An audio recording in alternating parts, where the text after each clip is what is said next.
We are in Jonah chapter 2, and I want to read to you another section from that. I've read a couple times already from Jonah chapter 2, but I want to pick up reading in Jonah chapter 2, verse 3. So, Jonah says, you hurled me into the depths, into the very heart of the seas. This is a prayer.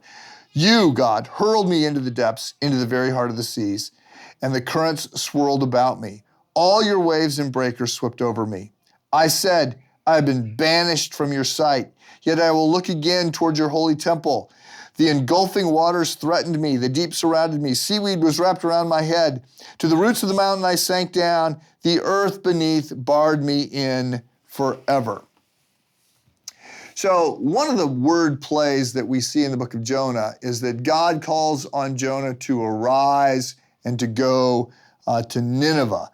But Jonah proceeds not to arise, but to go down. He goes down to Joppa. He goes down to the boat. He goes down into the bottom of the boat. He goes down to the bottom of the sea. So God is saying, I want you to arise and go this direction. And Jonah is going down. So there's a metaphor again. And I just want to pick up, there's a sense in which Jonah at the bottom of the sea has hit rock bottom. And it's one of the things that I want to note, that I have noted more as a pastor than personally, although I have some personal experience with this as well. And that is that you don't pivot until you are out of options.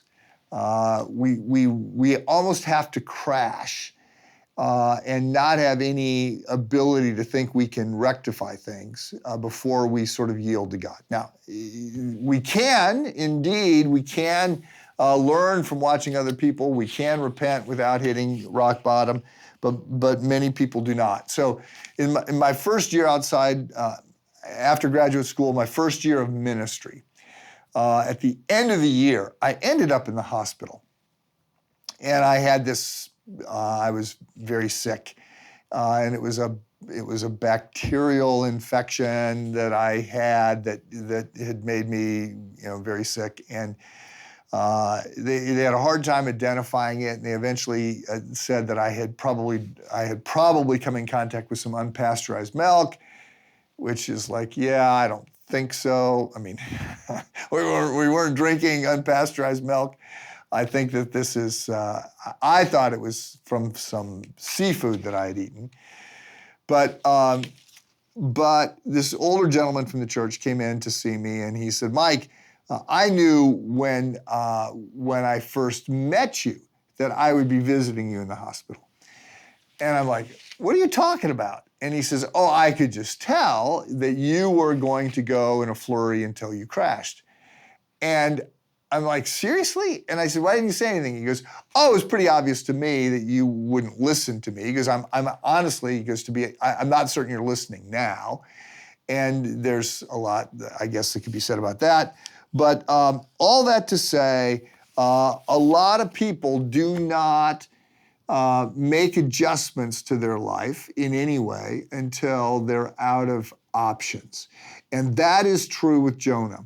And there's a movie out, it came out in the 90s. It's not a great movie, but it's not a bad movie, called Grand Canyon. And it's got some big names in it, Steve Martin and Danny Glover and Kevin Kline.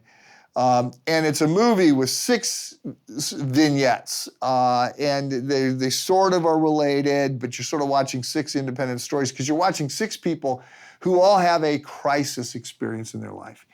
And they all change. So 6 people, different crises, they all have these crises, they all change profoundly, but 3 of them only change briefly. The other 3 change for a longer period of time. They make sort of permanent changes. And I think that there's a profound spiritual lesson for us there. And that is that we don't generally change until we crash. We don't have to wait to crash to change, but we often don't change until we crash. And many people who crash make some changes, but they don't stay with those changes. And that's what we're going to see with Jonah, and it's worth noting. If people are telling you that you're on the wrong path, you might want to listen to them. And if you see somebody that's on the wrong path, you might want to try and lovingly help them see where the path that they're on, but it's really hard for people to see that. We're just very blind to our own behavior. Think about that and have a good day.